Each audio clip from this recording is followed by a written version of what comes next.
Alright guys, in today's video I'm going to be giving my official review of the PlayStation 5 event that went down yesterday, and the reason why I want to do this is because I certainly cannot look at the live reaction stream that we did yesterday and count that as my review. It's very easy to get caught up in the moment, and I'm sure many of you are wondering what I think in a more concise manner. So first of all, I want to thank everybody who showed up to the stream yesterday. It was a really fun time. I really enjoyed it, and I'm happy to let you know that it was the most successful stream ever on the history of my channel, and that is thanks to you guys. So thank you so much for that. I look forward to doing more of those in the future.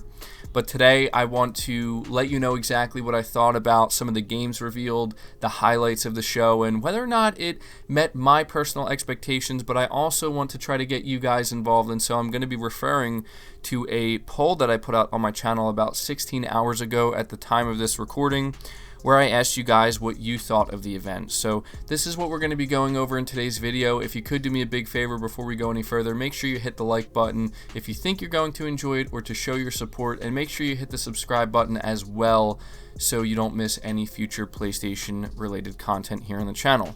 But the first thing I want to start out with is actually the last thing that Sony ended up revealing at this event, that being the console itself.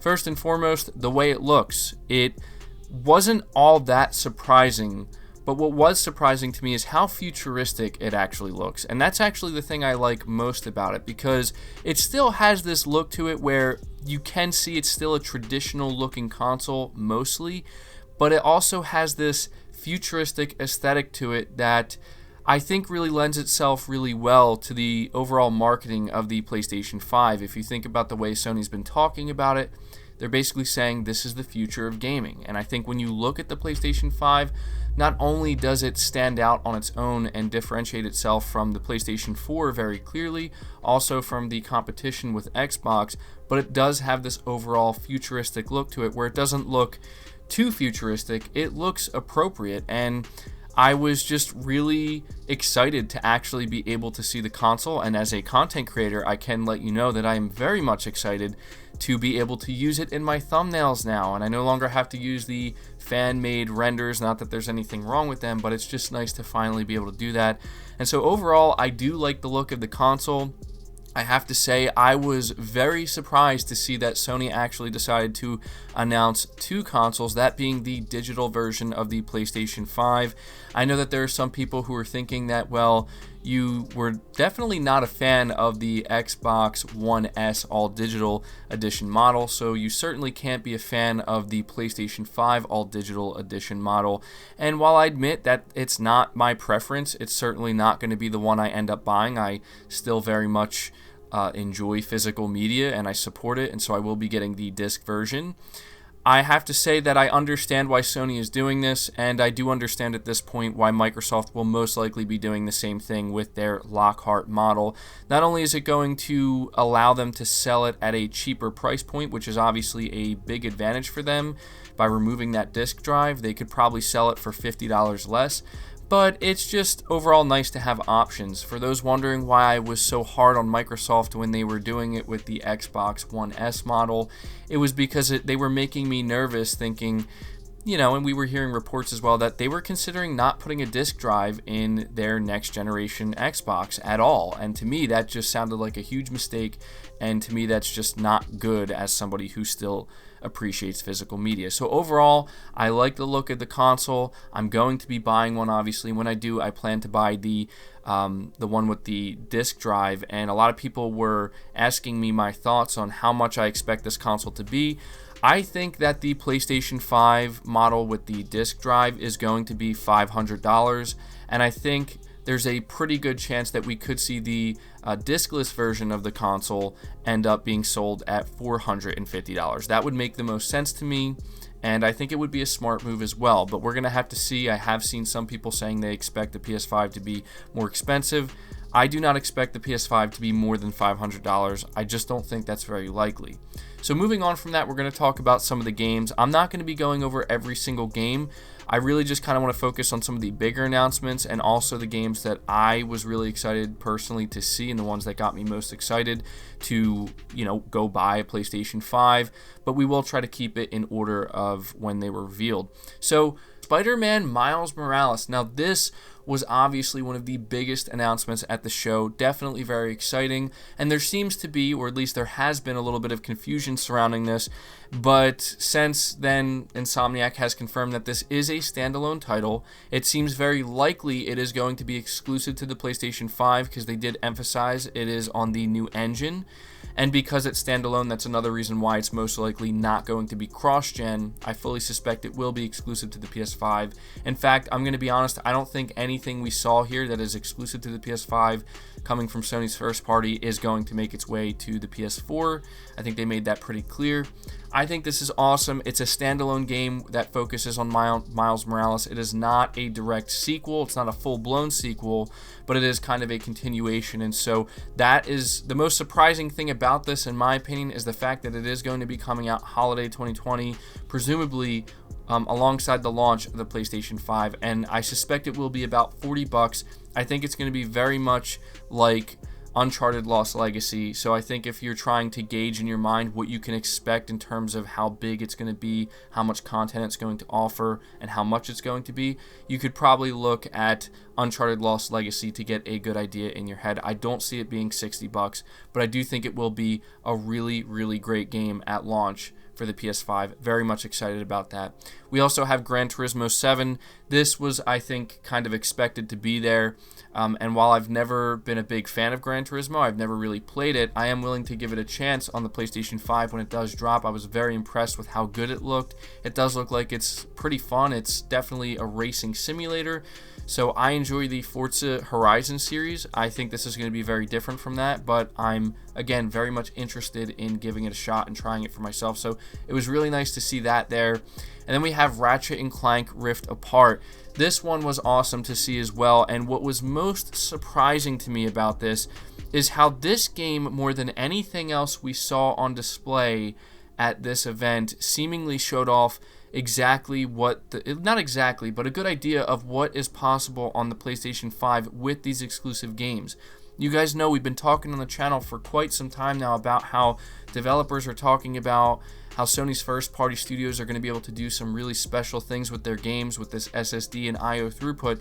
And if you watch the trailer of this, you'll see that there was these moments where Ratchet and Clank were seemingly teleporting literally instantaneously to different worlds back to back to back. And I knew right away when watching that we are watching what's possible with that SSD. I guarantee you that what we saw in that moment would not be possible on any other platform. That is only possible because this game is exclusive to the PS5 and they're able to take full advantage of that speed and I/O throughput, and that really impressed me. Not only does the game look amazing, obviously, and it looks fun, and it may not be the most mature themed game, but we know that Ratchet and Clank has a pretty big following.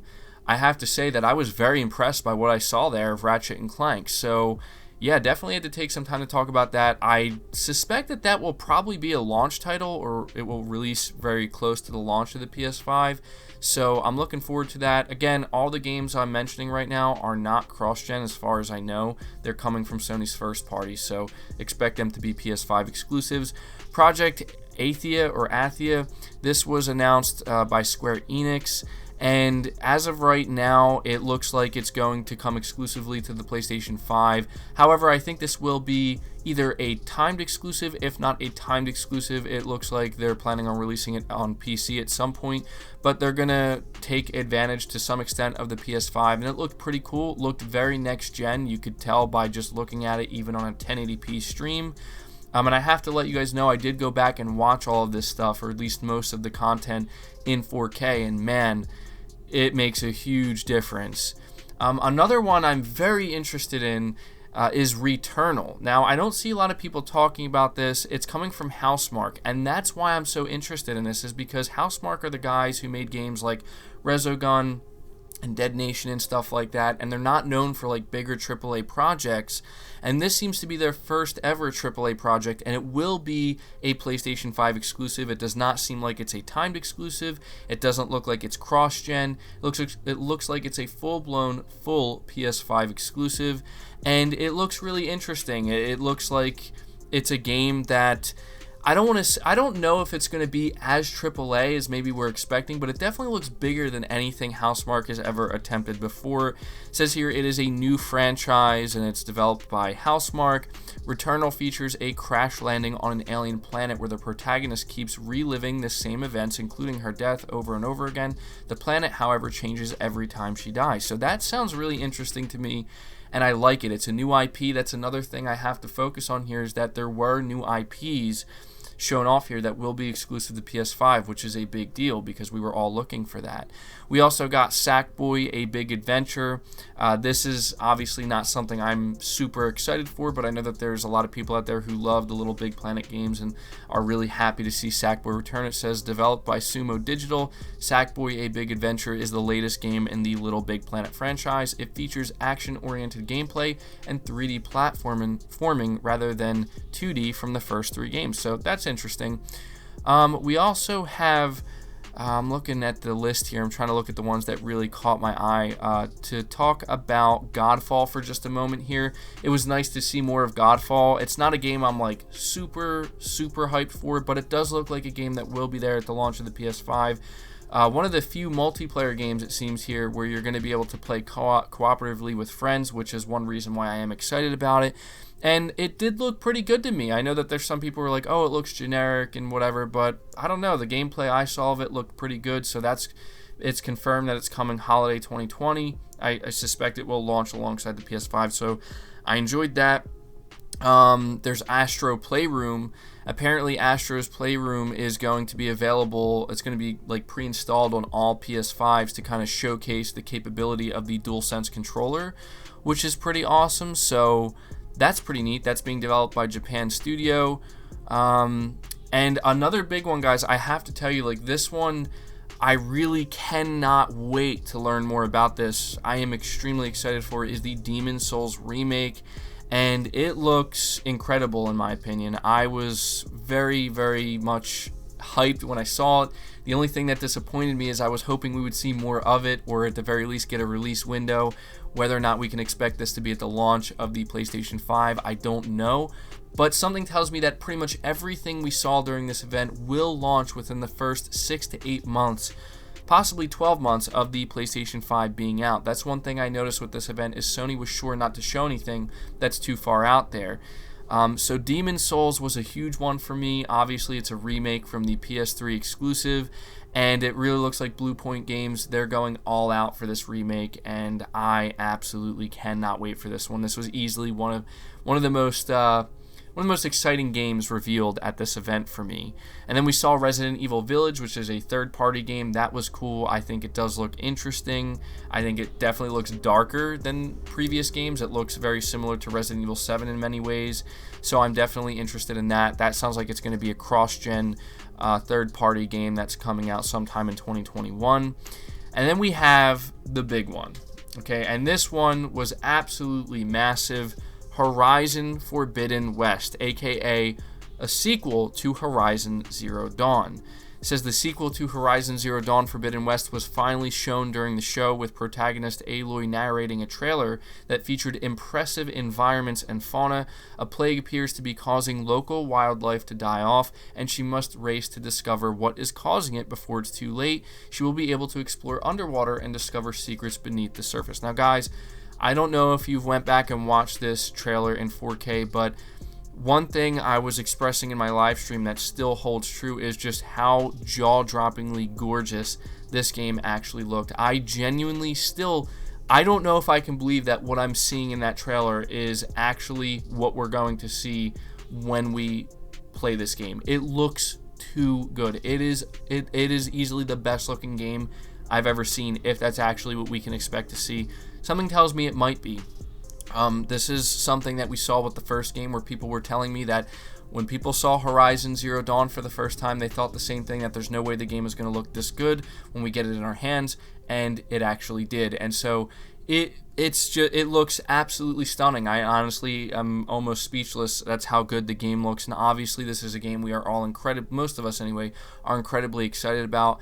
And it's going to be interesting to see when this game is going to launch, because this could be, out of everything we saw during this event the game that's furthest out. Maybe this could be a holiday 2021 title, or maybe a March 2021 title. Depends on how far along it is in development. But either way, that was an incredible way for them to end the show. And so to give my general review of it, like did I love it? Did I just think it was okay?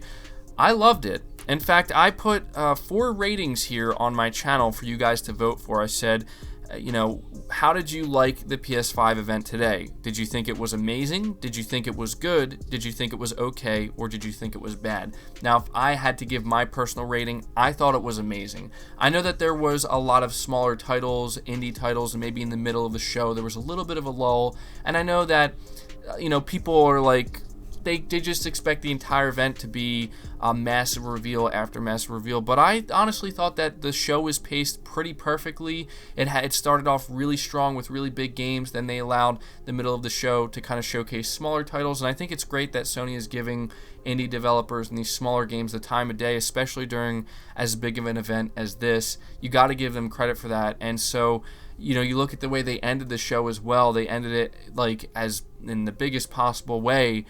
I think the show was amazing. I think it lived up to my expectations personally. And I know that there's a lot of people who are thinking, well, I thought that there was this game that they were going to show and that game, and what about this stuff that we've been hearing about? You have to understand that this is just the first of many shows that Sony plans to put on for the PS5. They have a lot more to announce. In fact, I'm going to make a separate video focusing on that. So that's why, you can tell that what they were showing here is what you can expect at or around the launch of the PS5. And as we go further and get closer to the launch, we're going to hear about more and more games getting announced. And so I loved it, guys. I thought it was an amazing show. And so to finish off this video, to let you guys know about this poll I put out, what did you guys think? Again, we're at 17,000 votes, and it seems 63% of you said the show was amazing, 25% of you said it was good, 10% of you said it was okay, and only 2% said it was bad. And I think that's generally how most people feel. I'm not saying that everybody across the gaming landscape feels as though this was an amazing show or the best show, but I think it's safe to say that most people generally were pretty impressed by most of what they saw, and they walked away saying that was a pretty solid show.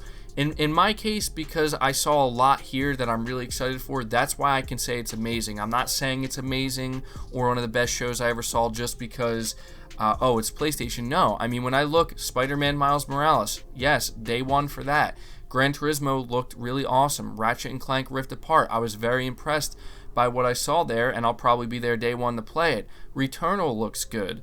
I'm thinking about Godfall even. It looks pretty good to me, but especially seeing stuff like Demon's Souls Remake, that's day one for me. Horizon Forbidden West, day one, on top of seeing the console. It was a great show in my opinion, and I really, really enjoyed it. So that's pretty much going to do it for the video, guys. I know it turned out a little bit long, but I had to give a thorough review here. Again, I didn't go over every single game, but I wanted to highlight the ones that really stood out to me. The ones that when I saw them revealed, I was like, okay, this event is not only awesome, but these are some really good reasons. And, Sony's making a compelling case as to why I want to go out there and buy a PS5 day one.